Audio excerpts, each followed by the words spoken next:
Om Namah Sri Yatirajaya Vivekananda Suraye Satchit Sukha Swarupaya Swamine Tapaharine.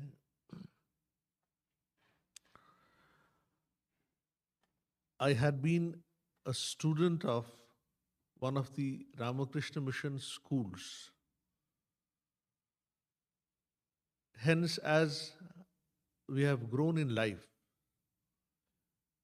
we have been used to considering the frame of Swamiji's life as a reference point, whereby incidents of history are compared, recorded in my mind, that is, right? So, any literature from a person must have the influence of events he has gone through in his life. So, with Swami Vivekananda. In fact, Vivekananda is more known as a Vedantic sannyasin, a scholar, a philosopher, as a person who had encouraged the masses to rise up and be free of the yoke of foreign rule. These are the many sides of his character, of his personality. But this facet of his, that he was a literature par excellence, is often glossed over. I know a lady researcher who has obtained PhD in English by working on the English compositions of Swami Vivekananda. Interestingly, in his short span of only 39 years, a large part of which was spent in penances, tapasya, as well as his traveling across the length and breadth of India, US, and Europe. In fact, rarely would you see in those days a person traveling to so many places, and that too without a definite source of income, often without anything in his pocket. The courage, the audacity, if you could call it, to face nature, to face obstacles, is something that can encourage us as well. So, when you look at Vivekananda's poems, it is naturally fraught with his experiences throughout his life. And to cap it all, his compositions have been in English, in Bengali, in Sanskrit as well. This is no mean task. Additionally, a number of these poems he has set to tune, the foremost of which, of course, is sung every day in innumerable number of centers which run on the ideal of Ramakrishna, Vivekananda, and Sarada Devi. Khondano Bhavabandhano, a song composed in what we call it as Sadhu Bangla, that's the formal language, where you have lot of Sanskrit words, is a poem to Ramakrishna without mentioning his name anywhere. These are more adjectives of the personality or the character of Ramakrishna. The second song, which is also sung often, is Om Ring Ritam. That is a composition in Sanskrit. And there also, you have 4 paragraphs or stanzas there. You have the qualities of Ramakrishna being stressed on. And that composition contains that stanza which is now almost quoted everywhere. Sthapakaya cha dharmasya sarva dharma swarupine avatara varishtaya Ramakrishnayate nama. Interestingly, Swamiji composed these 2 lines extempore. He had gone to the house of a devotee in Howrah. And there, in his house, sitting there for performing the worship of Ramakrishna, he had extempo composed these lines. And Swamiji also was an adept musician. At the age of 23, when he had not been a formal sannyasin, he and Boikunthunath Boshak had compiled a book of songs. This book, Shongit Kalpotoru, has a long introduction where you find discussion on the nuances of raga, tala, etc. It is obvious that Narendranath, the pre-monastic name of Vivekananda, was the main person who wrote that article. So this many-faceted personality that he was, we will, because of our time constraint naturally, be taking up a few English poems. Within the English poem also, there are varieties. There are various types of poems. Some written in the US, some in India, and some written as parts of letters, right? His letters were often literary pieces in their own right. In fact, many of his letters have inspired generations of persons to give up hearth and home, to take up this challenging life of a monk. This clarion call had often been given through his letters. Now, of course, letters are now a far cry. With emails and WhatsApp groups coming in, you don't write letters nowadays. But in those days, letters were a form, a medium by which one conveyed what he or she had in his mind.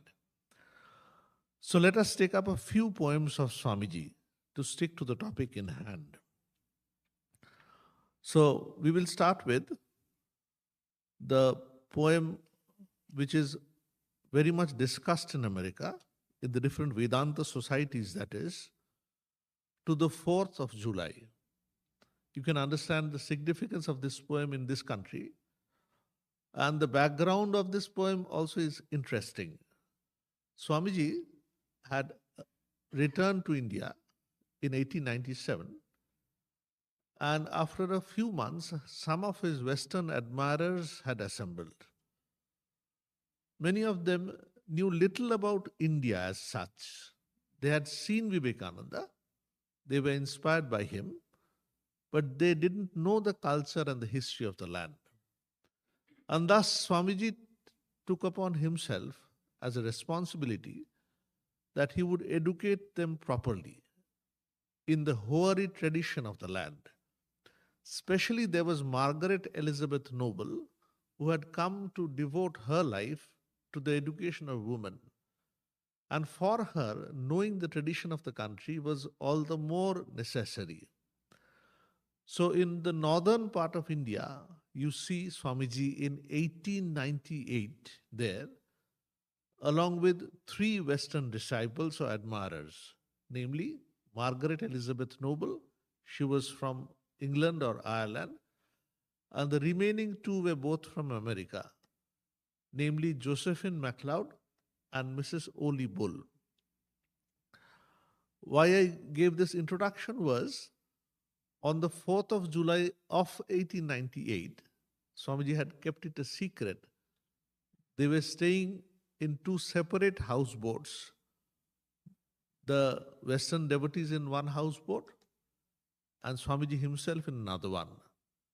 If you go to Kashmir even today, you will see houseboats on the river where tourists often spend days and enjoy the scenic beauty of the place.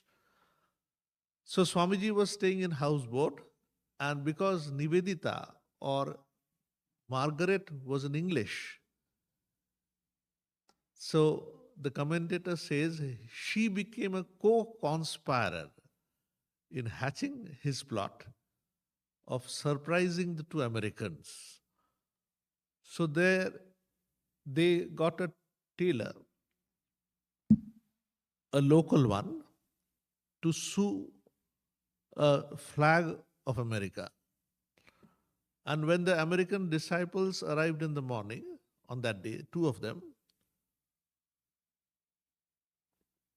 they found the American flag on the 4th of July, 1898, unfurled on the top of the boat.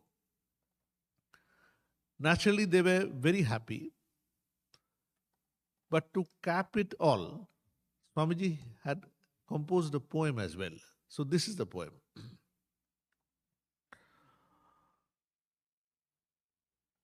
The last part of the poem doesn't discuss the independence of America alone. It speaks about the freedom of the soul, not of a particular country. And what a coincidence, only 4 years hereafter, that is from 1898, on that very day, 4th of July, Swamiji would give up his body. As the incident in his life says, he asked one of his disciples, Swami Shuddhananda, to bring the almanac a few days earlier, and there had stopped on that very date. So people surmise that Swamiji had decided on his date of leaving the body. That was a boon that he had received from Amarnath, the Lord Shiva, who resides in the lap of the Himalayas in Kashmir. So I'll first come to the poem. To the 4th of July. Behold, the dark clouds melt away, that gathered thick at night and hung so like a gloomy pall above the earth. Before thy magic touch, the world awakes. The birds in chorus sing. The flowers raise their star-like crowns, dew set, and wave thee welcome fair. The lakes are opening wide in love, their 100,000 lotus eyes, to welcome thee with all their depth. All hail to thee, thou Lord of light. A welcome new to thee today, O Sun. Today thou sheddest liberty. So this first stanza of the poem, it tells about the external nature, as it were, becoming jovial at the prospect of a nation gaining independence, of the different freedom struggles that you read in contemporary or modern history. America's independence is one of the earliest. In 1776, America had its independence. In 1789, you had the French Revolution. In 1917, long thereafter, you had the big movement in Bolshevik Russia. And so then follows the independence of India in 1947, etc. So that is, even in 1898, what he is discussing, mentioning, or remembering was a fact of history which took place more than 120 years earlier, right? So the external nature, as it were, is happy at the prospect of people becoming free and having a land for themselves.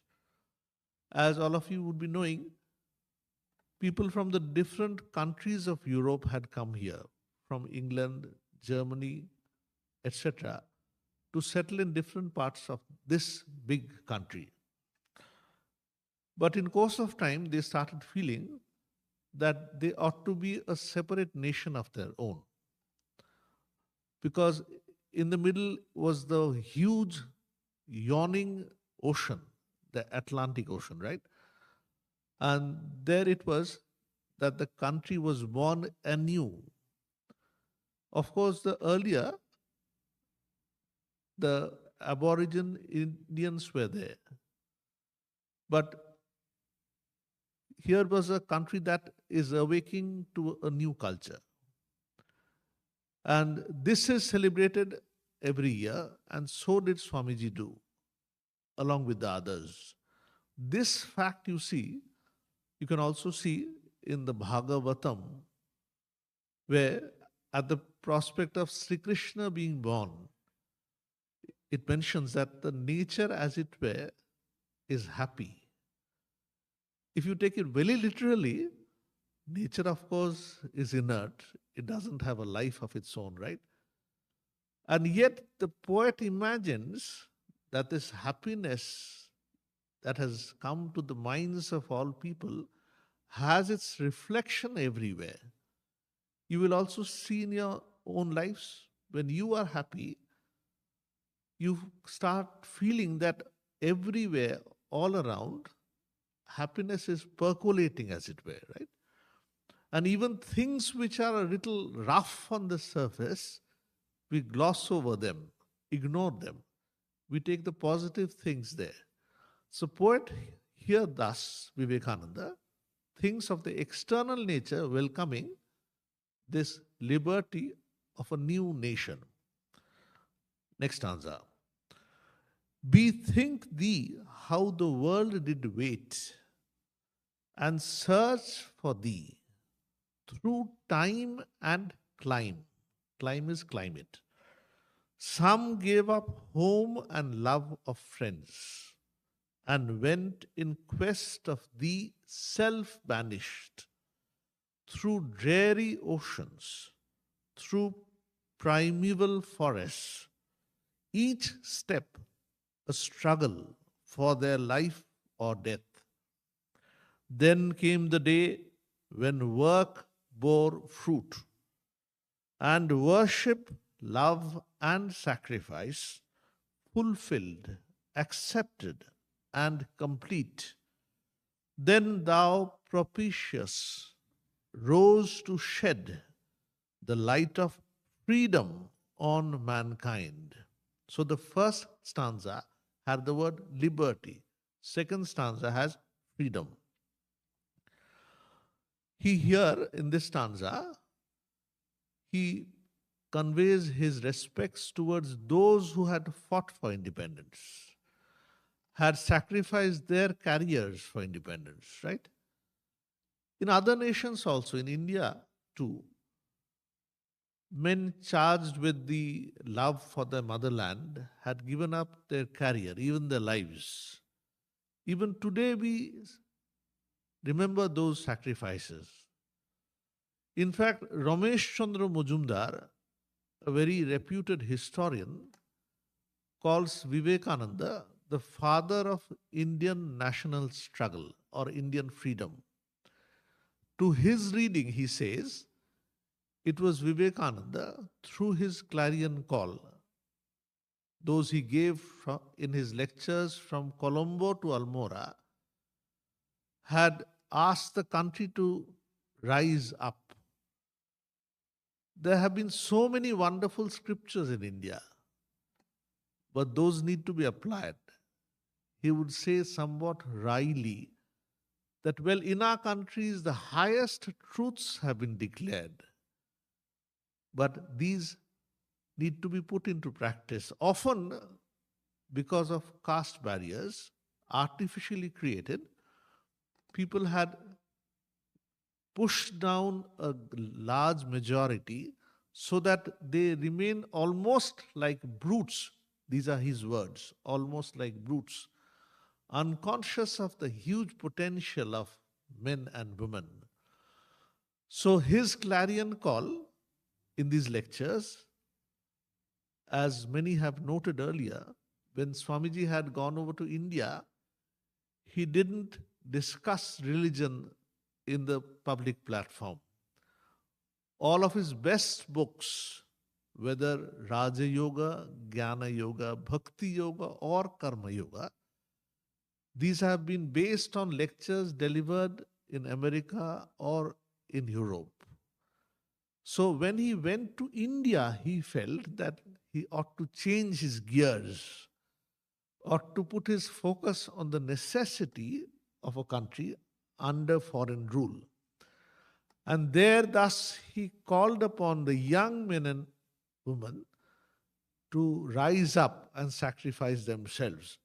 I'll just give you one instance of the amount of euphoria, expectation that had come. Swamiji had, on the main soil of India, landed at Madras, and there, for 9 days, I have seen reminiscence of a Tamil devotee writing. He was there at the time. He said, it was like almost Navaratri for us because big gates had been constructed to welcome Swamiji. And even smaller cities which were unable to provide him hospitality, they were hell bent that Vivekananda go to their place. And it so happened that at one place, all the young men decided to squat on the railway tracks, right? So that the train had to come to a halt. And Vivekananda had to come down and greet them properly. At Madras, at one of the temples, the Partha Sarathi temple, there was such a crowd that Swamiji had to come out of the main temple and speak from a chariot. In those days, you didn't have these powerful mics. So a speaker had to shout out his voice. So it so happened that he spoke from a chariot and he remarked, it is almost similar to Krishna in the chariot giving a clarion call to Arjuna. Although he had said it amusingly, so this is what happened thereafter. In every place, youths gathered themselves so that they could fight for Indian independence. So when he speaks about the sacrifice of persons for independence, he had foreseen such facts. Many youths, in fact, had started coming to him. Some of those who would be prominent in later days were coming to Beluru Math to meet him. So he had felt the pulse of the nation. 1885, the Congress had just been established, and Swamiji had returned in 1897. So India had just awakened to the fact that they need to be free as a country first. The British rule, however desirable, it has brought many scientific inventions and modern means of transport. But you need to stand as an independent nation first. This consciousness dawned on the youth after Vivekananda returned. This is what even historians, they have established today. Just the last stanza remaining of this poem. Move on, O Lord, in thy resistless path, till thy high noon overspreads the world, till every land reflects thy light, till men and women with uplifted head behold their shackles broken, and know in springing joy their life renewed. So this poem generalizes this quest for freedom, right? The first two stanzas had mentioned liberty and freedom. And now he says here that this American struggle should stand as an example before other nations also. Men and women should understand that they should be there in their own country, standing erect in their own culture, and be proud of that. So, this is one poem that I discussed. The second poem that we would be going to is a poem that is very near to us when we fail in life. when all our dreams are crumbling to dust, right? Even our near and dear ones often are unable to support us. We do not know whom to go. But suddenly, in this darkness, in this gloom, we feel a calling, we hear a calling, and then we turn towards religion or God. Often it is a groping in the dark. But when there is a light, then we feel that, well, all this pain was worth it. All these failings had taken us to this high realization that the sensory world that we had craved for so long is not sufficient. This poem is a very realistic poem. Let's look at this poem. This is known as Angels Unawares. This was composed in 1898 when Swamiji had returned to India. In this poem, you will see the plight of the humanity in general, right? Swamiji, during his traveling days, itinerant days, had seen men in different stations of life. Some were kings, some were cobblers, some were the educated, people in different walks of life, different stations. He had seen them struggling in life. First stanza, Angels Unawares. One bending low with load of life that meant no joy but suffering, harsh and hard, and wending on his way through dark and dismal paths, without a flash of light from brain or heart, to give a moment's cheer till the line that marks out pain from pleasure, death from life, and good from what is evil was well nigh wiped from sight. Saw one blessed night a faint but beautiful ray of light descend to him. He knew not what or where from, but called it God and worshipped.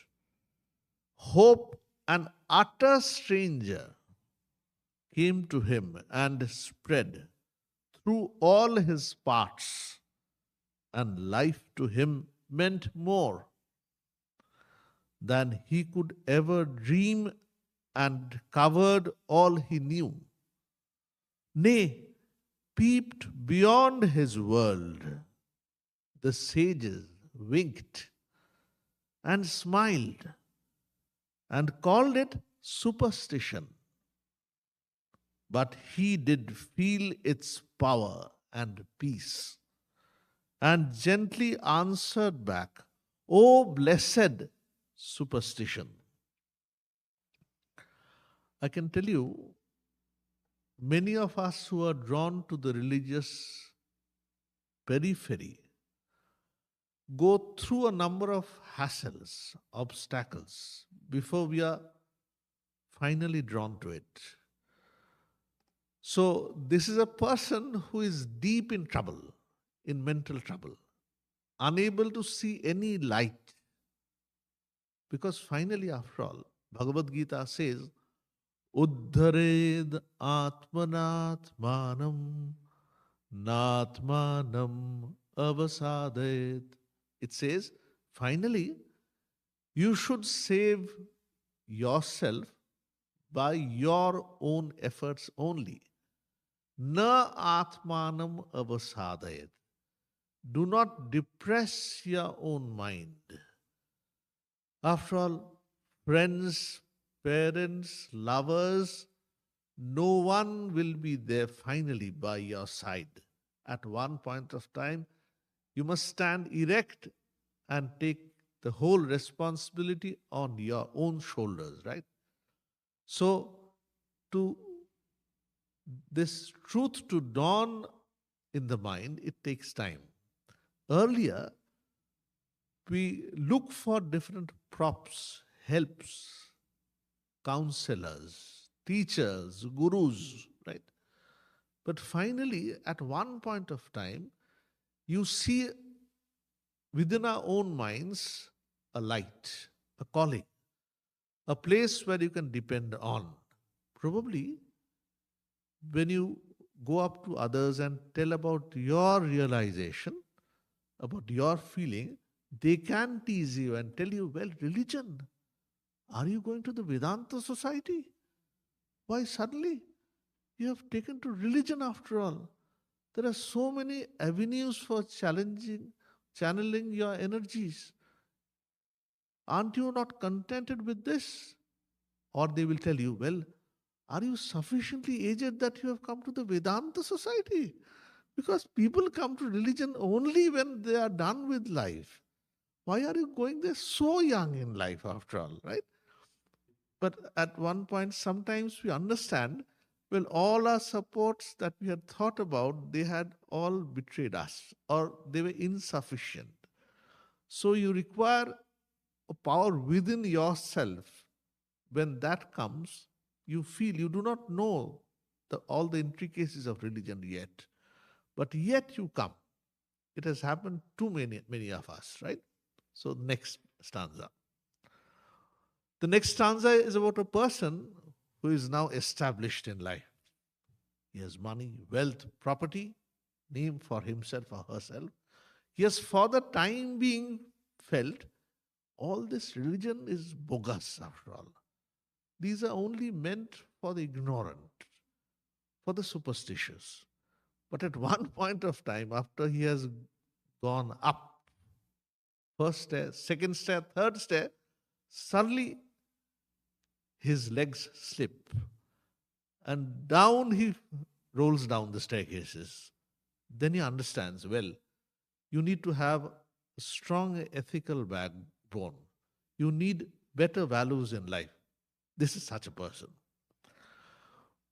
One drunk with wine of wealth and power and health to enjoy them both, whirled on his maddening course, till the earth, he thought, was made for him, his pleasure garden, and man, the crawling worm, was made to find him sport, till the thousand lights of joy, with pleasure fed, that flickered day and night before his eyes,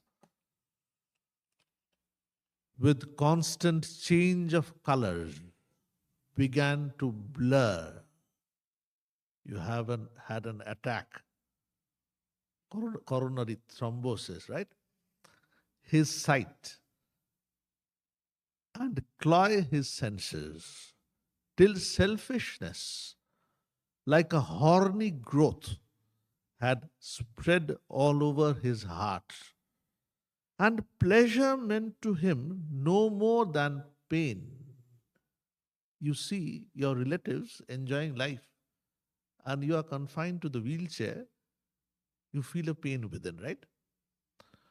Bereft of feeling and life in the sense so precious, joyful once, a rotting corpse between his arms, which he forsooth would shun. But more he tried, the more it clung to him, and wished with frenzied brain 1,000 forms of death, but quailed before the charm. He or she wants to commit a suicide, but even that she can't.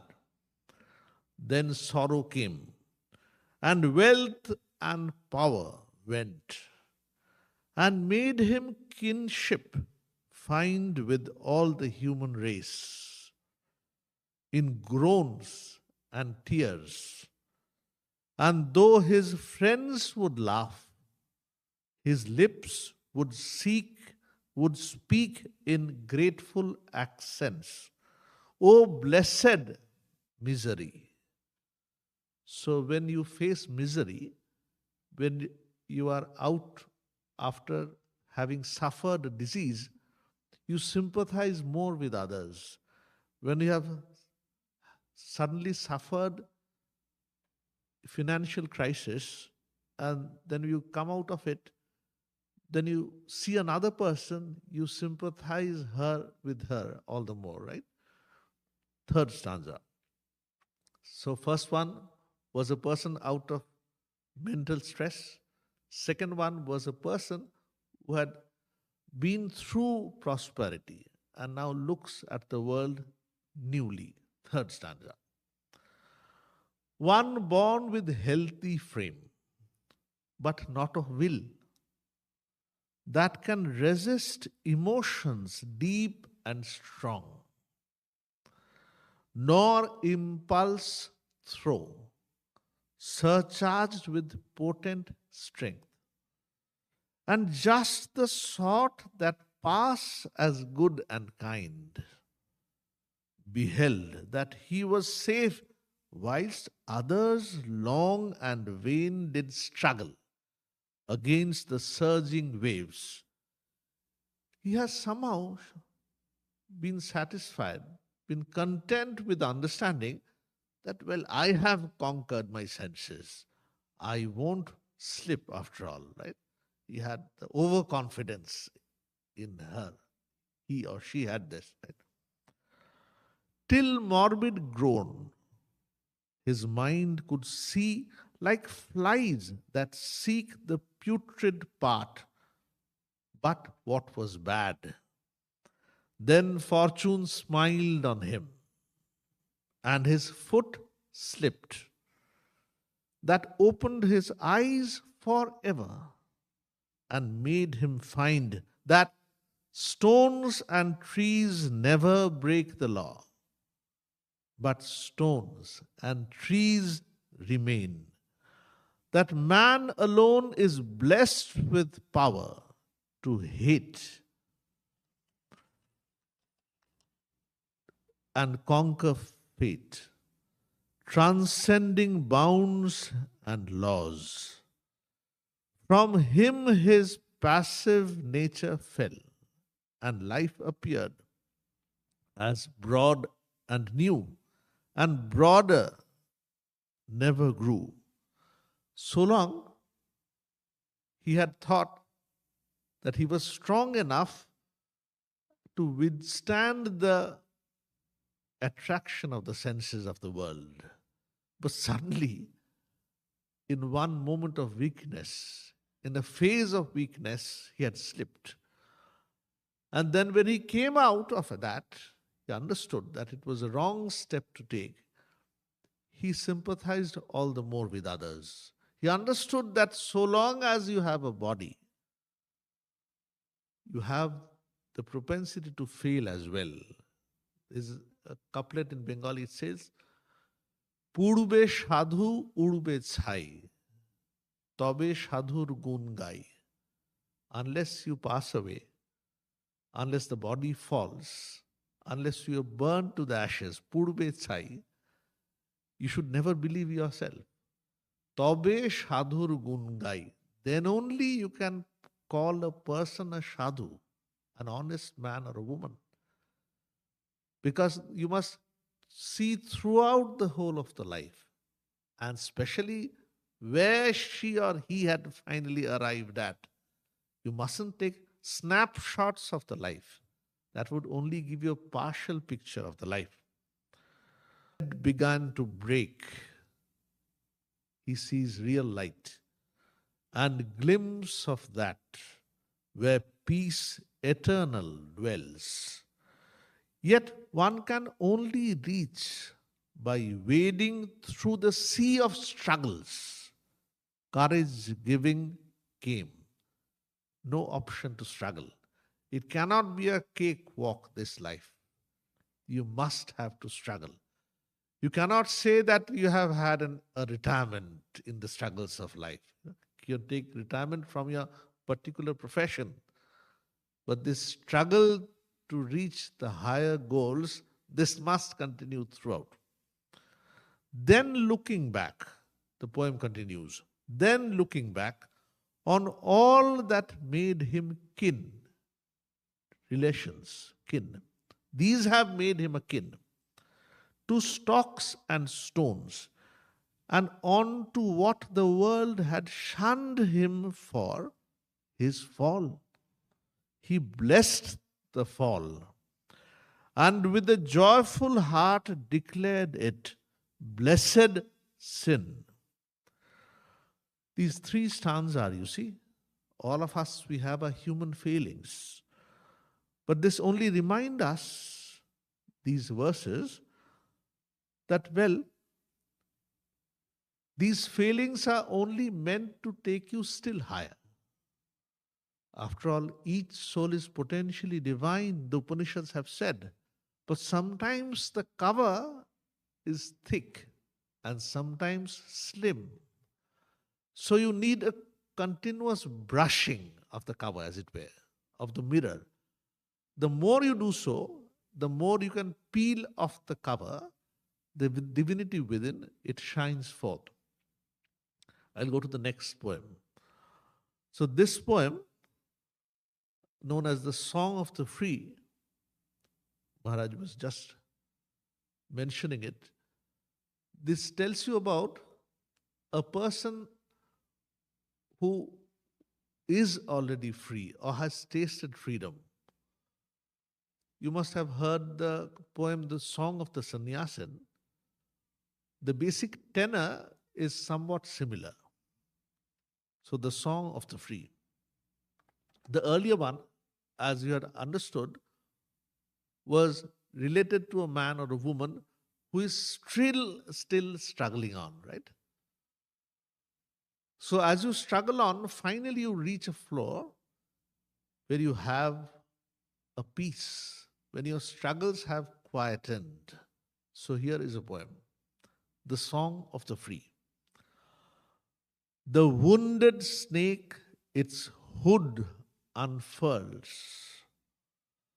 The flame stirred up does blaze.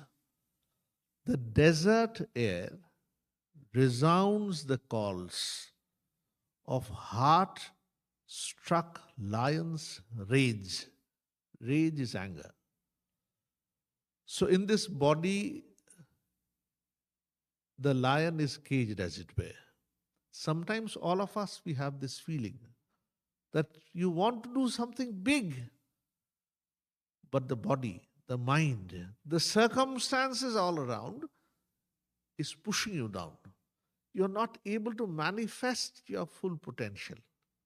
So that is the lion in a cage. Swamiji in the poem says, Nirgachati jagat jalat pinjarad iba keshari.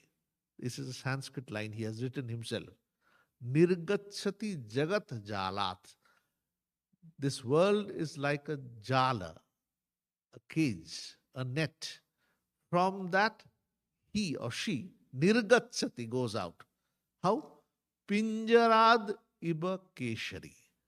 Like the keshari, a lion, goes out from the cage, blasts this cage, as it were, breaks this cage. Next stanza.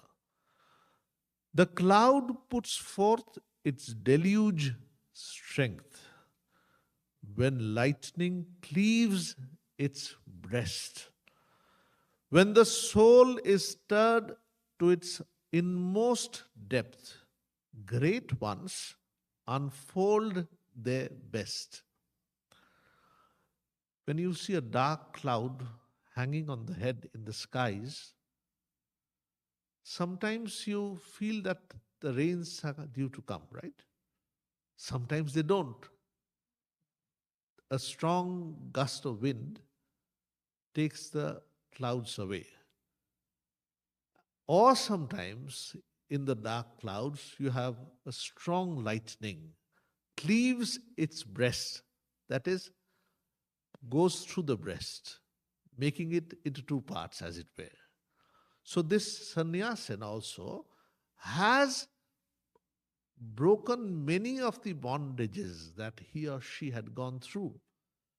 And thus, that had been similar to wringing the best, the beloved ones out of the cage of life, cleaving the breast. Only then can you reach the highest. Let eyes grow dim and heart grow faint, and friendship fail and love betray. Let fate its 100 horrors send, and clotted darkness block the way. In your search for truth, the razor's edge, right? Upanishad has said Uttishtata Jagrata Prapya Baran Nibodhata Kurasya Dhara. Katha Upanishad. Kurasya Dhara. Difficult road. It's like walking on the razor's edge. Your own near and dear ones would forsake you, right? Well, it happens in the life of others too. But they often gloss over this experience, or rather, they do not learn from that experience. They again come back to that same source for love and affection. Often they are nudged. Nature reminds him that he should not depend on possessions, relatives, wealth, name, and fame. But he forgets. And because he is under bondage, he is again caught in the frame, as it were, not the sannyasin. He remembers his experience. I'll skip a para. Before the sun, the moon, the earth, before the stars or comets free, before even time has had its birth, I was, I am, and I will be. The beauteous earth, the glorious sun, the calm, sweet moon, the spangled sky. Causation's laws do make them run. They live in bonds. In bonds they die. See, poets have written poems on the external nature, right? Wonderful poems. Shelley, Wordsworth, Tennyson, even Shakespeare's dramas are largely in poems. But they have largely confined themselves to external nature. But here the poet says, all objects in the external nature are in the frame of causation. Desha, Kala, Nimitta. Nimitta is causation. So if you want to break the law of causation, this chain of causation, you must look at that eternal thing which is there within all of you. But sometimes you need to be cruel with even your own self, with your clinging back to those senses. Then only can you reach that. I'll come to the last para.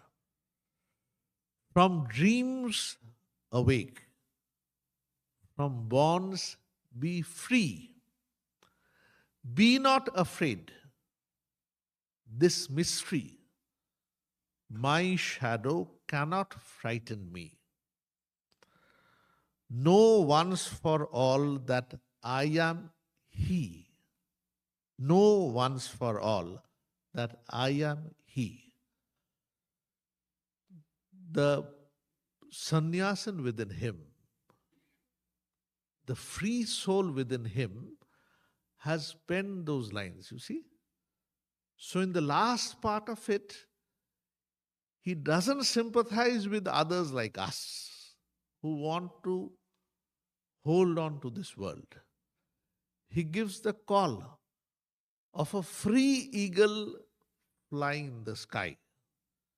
So he says, from dreams awake, many of the hopes and aspirations that you cherish in your mind, the one part of the mind is telling you again and again, these are vain hopes. Do not cherish them. Do not expect your children to look at you when you are old, but yet we hold on to such hopes, such aspirations, right? Be not afraid, he reminds us. Why do we have these aspirations? Because we are afraid that there would be no support by us. When society, relatives, name, wealth, even the health, when it goes away, we get afraid. We will lose ourselves, our personality, all that we call our own. But this poet says, be not afraid. Abhi, be not afraid. This mystery, my shadow, cannot frighten me. All that we call our own is a shadow of our own self. All that we had nurtured as desires, those only we had tried to realize. So the things that we have achieved finally had been sitting in a seed form as vasana, desires. Those only became small plants and then into massive trees so as to engulf you. And now you are not free to break out from them. But he says, don't be afraid. These are only your shadows. Know once for all that I am He. You must know that finally I tat tvam asi. Tvam is you. Tat is that Brahman. You are that Brahman, this declaration, right? The corollary of this declaration will be that you are not the body, you are not the mind, you are not the senses, neither are you the objects. You can say, these are wonderful intellectual juggleries, Swamiji, but are these realistic? Advaita Vedanta says, listen to this great truth again and again. All of us, at some point in our lives, we wake up to this truth. Again, we lie down. Again, we like to fall asleep because that is easier. Because living up to this truth, which sometimes dawns in us, will require sacrifice. Giving up these bondages of your relatives, name, fame, possessions, even your own body. But that is the highest truth, Vedanta says. So Swamiji has ended with this line, know once for all that I am He, Brahman, right? So there are other very nice poems, a poem that he has written to Nivedita when she has come or decides to come to India. That poem tells her that, you see, you must consider yourself to be a patriot. But not only that, that is not enough. You must have a mother's heart to love others. And moreover, you must have the strength of a lion within you to fight obstacles. Just see the scenario. India was under British rule, and Vivekananda wants the education of women as a priority. But he has one first assumption. He says, this education, raising of the women, must be done through women only. You must not bring in too much of male intuition into this. So Nivedita has come there with this mission. She had been attracted to Vedanta by the personality of Vivekananda, mainly, as most of the Westerners were. So Vivekananda was practical and had understood that that would not be enough.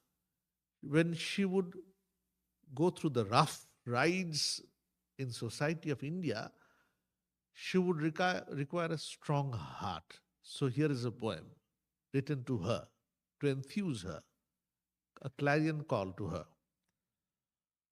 The mother's heart, the hero's will, the sweetness of the southern breeze, the sacred charm and strength that dwell on Aryan altars, flaming free. All these be yours. He prays to God that all these be yours, Nivedita, and many more. No ancient soul could dream before. Be thou to India's future son, the mistress, servant, friend in one. Just look at this from another standpoint. In the last part of 19th century, women reformers were a rarity. And there also Nivedita coming to Calcutta and teaching young girls was quite a difficult proposition.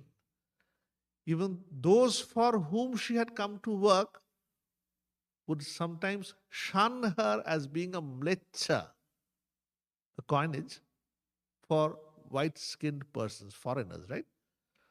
So although the Britishers were rulers, they considered themselves to be somewhat superior to them. There is a similarity in history. When Israel was under Roman rule, when Jesus Christ was born, although they were under the Roman rule, the Roman governor had to obey their diktats. This is why Pontius Pilate, the Roman governor, had to order the crucifixion of Jesus Christ, right? So see the parallel there. So sometimes a foreigner often finds it very difficult to serve in the country that is under subjugation in India. Nivedita had arrived. And Swamiji bolsters her and said in another letter, said, you see, the words of a man come out and are never retracted, like the tusk of an elephant. Marad ki baat, hati ki daat. He translates into English. And these are the poems, or this is the poem that he writes himself to put her as the model, how she should consider herself while she wants to serve. Nivedita actually was blessed by Ma Sarada. Ma Sarada had been very protective of her when Swamiji told Ma Sarada that Nivedita or Margaret had come to work among the girls of Calcutta. And thus she indeed became the flame which in course of time became the root from which much later in 1954 the Ramakrishna Sarada Mutt, a parallel organization dedicated exclusively for women, was established with Ma Sarada at the head. Ma Sarada was no longer there in her physical frame, but she was there as the epitome, as the ideal, which women were to follow, right? Just to summarize our discussions, we took up the poems of Vivekananda, and for that we gave a small introduction of his literary different achievements, of his poems in English, Sanskrit. Also, he had composed some poems. I had mentioned only one, Om Ringritam, and in Bengali as well. And we in particular discussed three poems in details.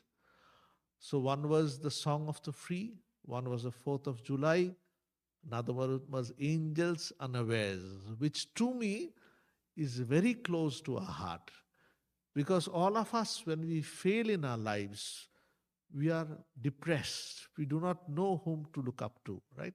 But here are words of an enlightened man to tell you, don't be afraid. Bless even your misery, your superstition, your feelings. And the last one we read was written as a poem to an English woman who is coming to serve India, who became Sister Nivedita in later years, to die to the cause of India in the year 1911, much later. So with this, I end my talk. Thank you all. We can have some interactions at there. So the first questioner normally gets an advantage. So the first questioner can come up first.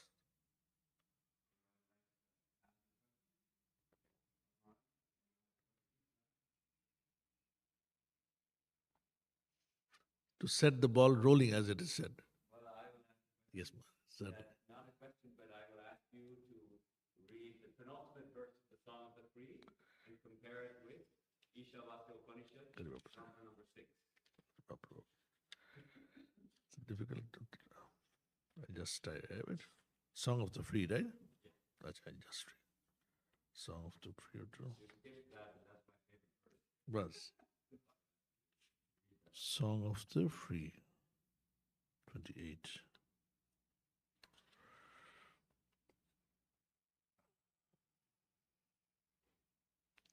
The last verse. Second law. Acha. The second to last verse, because you won't have the book with you, so I'm reading it out. The Song of the Free, the penultimate verse.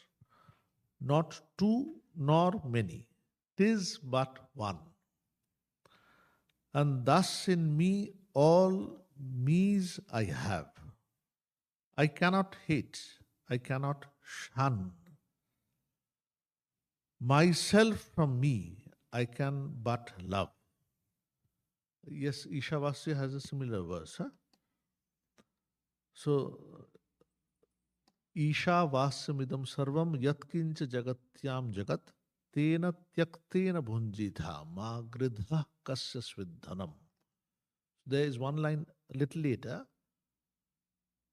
He doesn't hate anyone. Na vijugupsate. Vijugupsa means hatred, right? So let's look at the first lines first. Isha vasyam idam sarvam.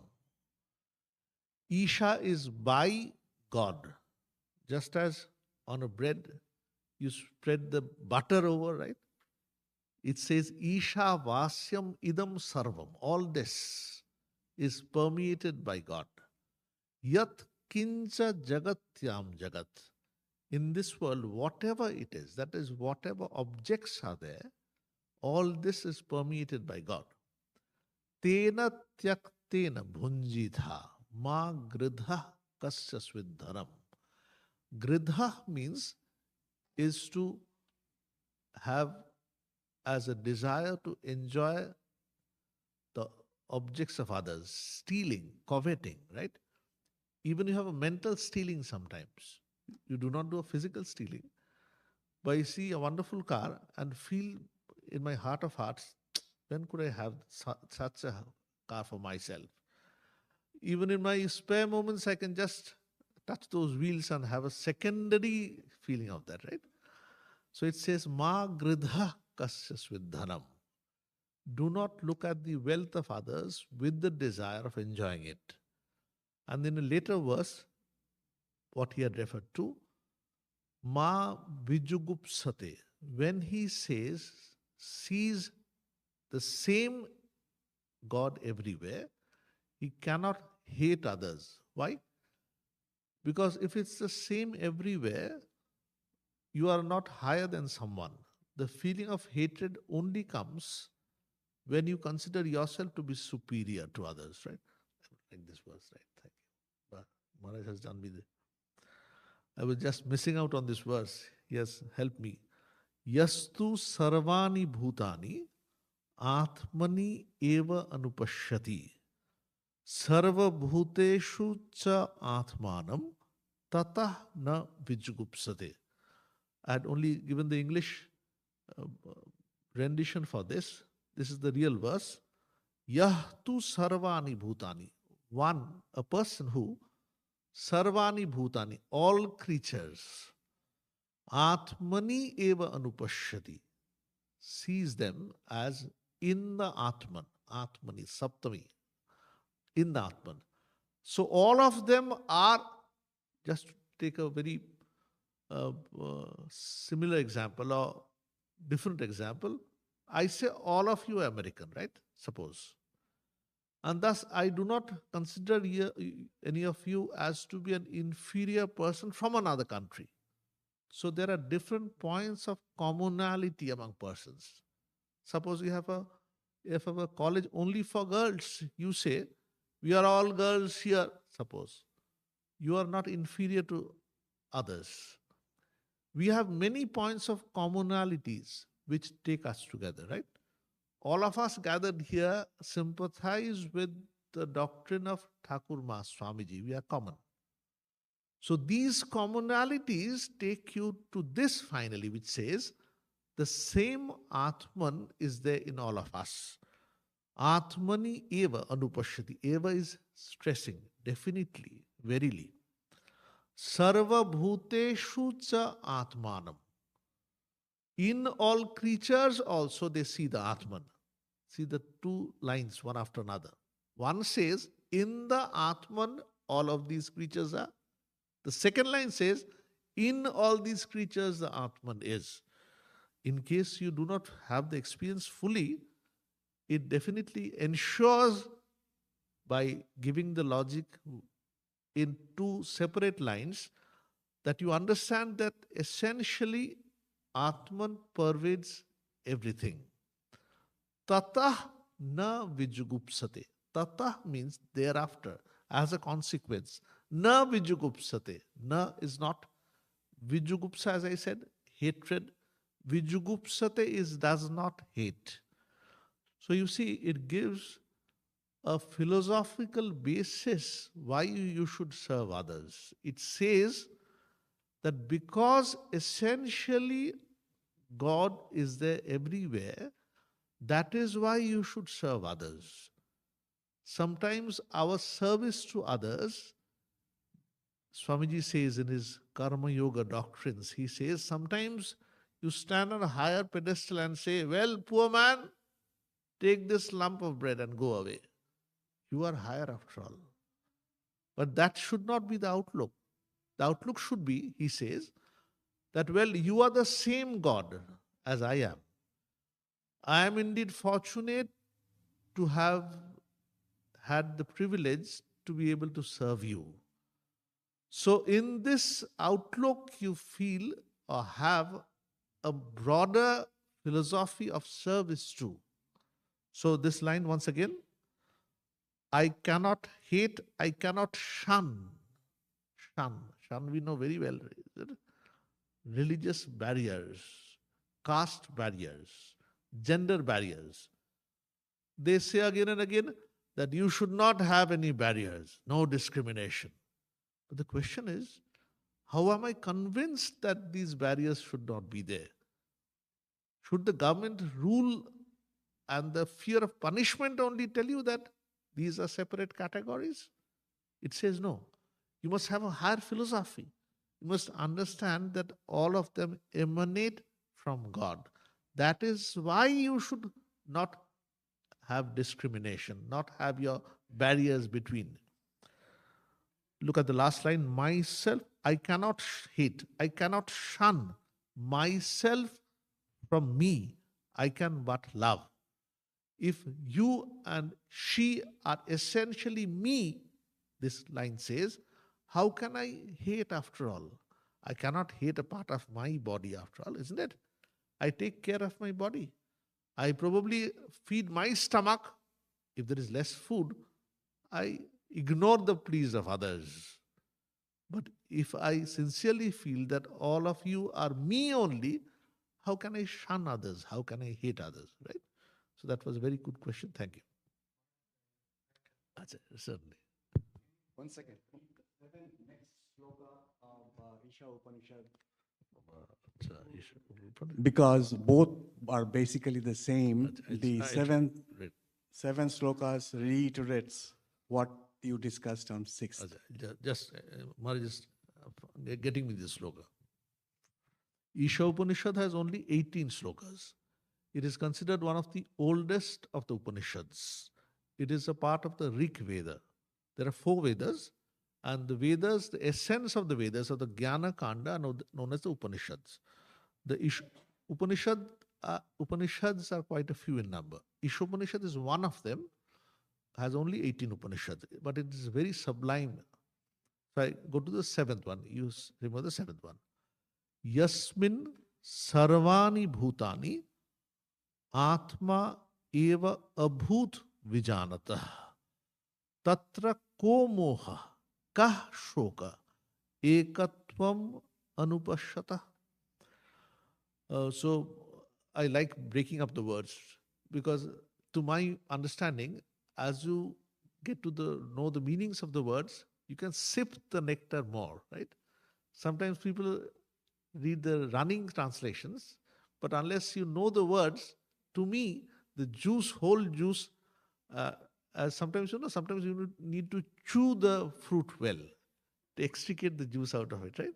So this is how knowing the meanings of the words help.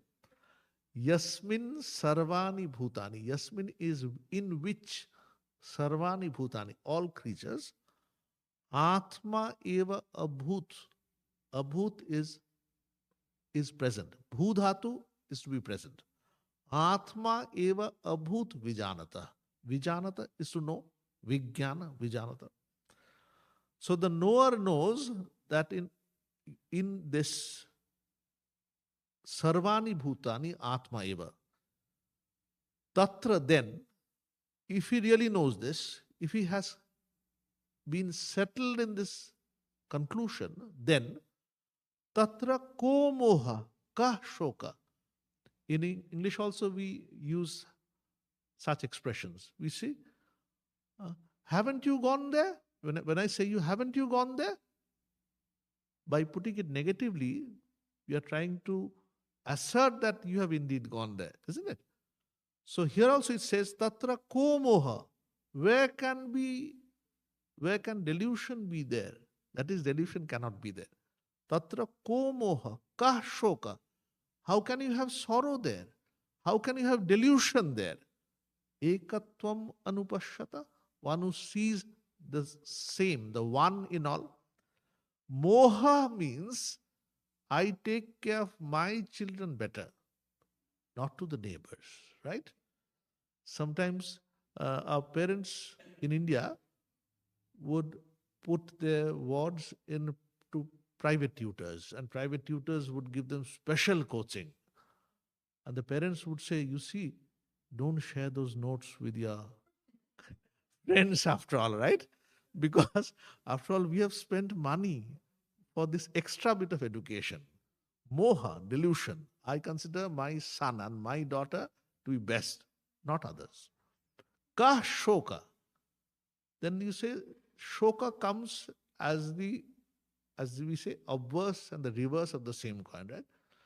Then suddenly you see that these very near and dear ones are suddenly slipping between your fingers, going away. In the Devi Mahatmya, the king Suratha and the merchant Samadhi, they have both gone to the forest, right? But interestingly, they go on wandering. In their own mind, they are wandering. That see, we have come to the forest and yet we are anxious that our wealth indeed is taken care of properly. Even the king, his mind is wonderfully portrayed in the book. It says, those attendants of mine, those ministers of mine, have they really changed their allegiance to the new ruler now?